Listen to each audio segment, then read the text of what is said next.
ये है सांदोंग, हमारी जमीन का सबसे बड़ा गार।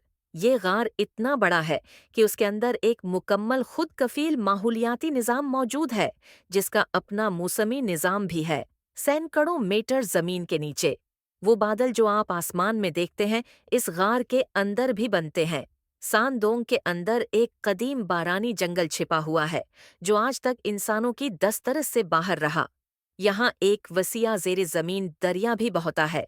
शफाफ मछलियों से लेकर रंगीन बंदर तक 200 से जायद नायाब पौधों और जानवरों की इकसाम इस जेर जमीन दुनिया में पाई जाती हैं। अभी हाल ही मैं यहाँ 7 नई जानवरों की इकसाम दरियाफत की गई हैं, जो सिर्फ यहीं पाई जाती हैं। गार 9 किलोमीटर लंबा है और उसमें 3 करोड़ 85 लाख मुकाब मीटर जगह मौजूद है। इसके रास्ते इतने वसिया हैं कि इनमें 40 मंजिला इमारत भी खड़ी की जा सकती है और इसके गार की छत से उठते हुए दीव कामत सितून किसी कदीम शहर के मीनारों जैसे महसूस होते हैं। गार के अंदर कुछ चट्टानें ऐसी भी हैं जिन्हें फाइटोकारिस्ट कहा जाता है। ये सूरज की जानिब खुद ब खुद हरकत करती हैं, जैसे ये जिंदा हूँ। यहाँ नायाब क्यों परल्स और दीगर अनोखे कुदरती मनाजिर भी देखने को मिलते हैं। ये गार 3 मिलियन साल पहले वजूद में आया, लेकिन दुनिया को उसकी मुकम्मल मौजूदगी का इल्म 2009 में पहली बार हुआ, जब उसे मुकम्मल तौर पर दरियाफत किया गया। उसे वियतनाम में दरियाफत किया गया था। ज़ायरीन और कुदरती माहौल के तहफ़्फ़ुज़ के लिए आम लोगों की इनफरादी रसाई ममनुआ है। सिर्फ आक्सलोस नामी एक मजाज उदारा ही इस गार तक पहुंचने की इजाज़त रखता है। हम जंगल में 9 घंटे की मसाफत तय करके यहाँ पहुँचे हैं और अब हमें दुनिया के तीसरे बड़े गार आइन क्यू से गुजरना होगा, जो कि सांदोंग का दरवाज़ा है। ये सफ़र इंतहाई तैयारी का मुतकाज़ी है। हमने रवांगी से पहले सांदोंग और उसके उर्द-गर्द के इलाके के बारे में तफसीली तहकीक की। गार के अंदर एक खूबसूरत झील है। बारिशों के मौसम में ये इलाका पानी से भर जाता है और अशिया पानी में बहकर गार की छत तक जा पहुंचती हैं।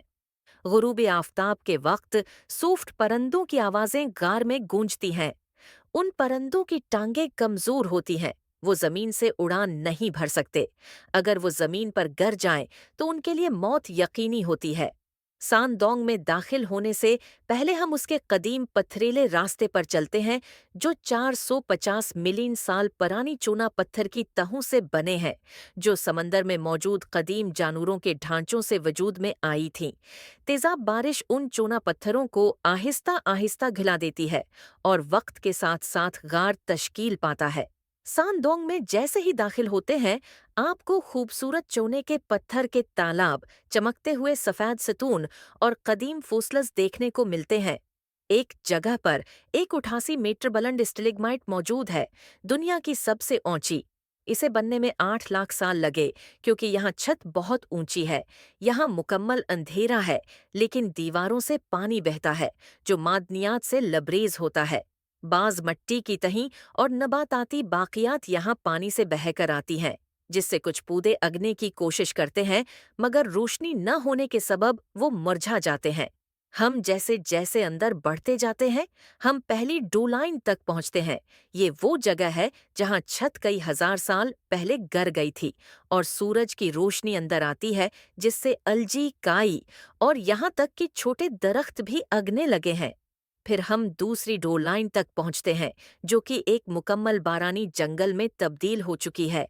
यहाँ पर दर्जनों बंदर, सैकड़ों पौधे, सांप, कीड़े और दीगर जानवर आबाद हैं। ये जंगल वाकई हैरान किन है। यहाँ बंदर घोंघे खाते हैं, जिनके खूल पत्थरों से तोड़कर उन्हें खाया जाता है।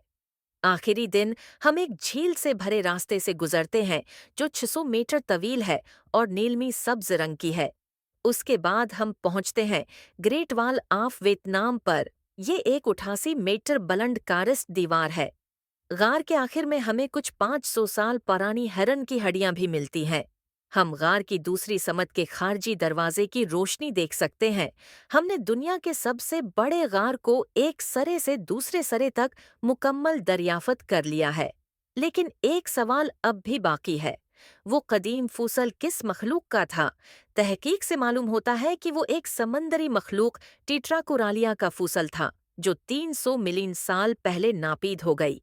یہ ایک گوشت خور سمندری جانور تھا جس کے لمبے ٹینٹیکل ہوتے تھے اور یہ شکار پکڑ کر کھاتا تھا۔ ساندونگ غار قدرت کا ایک شاندار عجوبہ ہے جو نہ صرف زمین کی گہرائی میں چھپی حیرتیں بیان کرتا ہے بلکہ ہمیں وقت کے ساتھ سفر کرنے کا تجربہ بھی دیتا ہے۔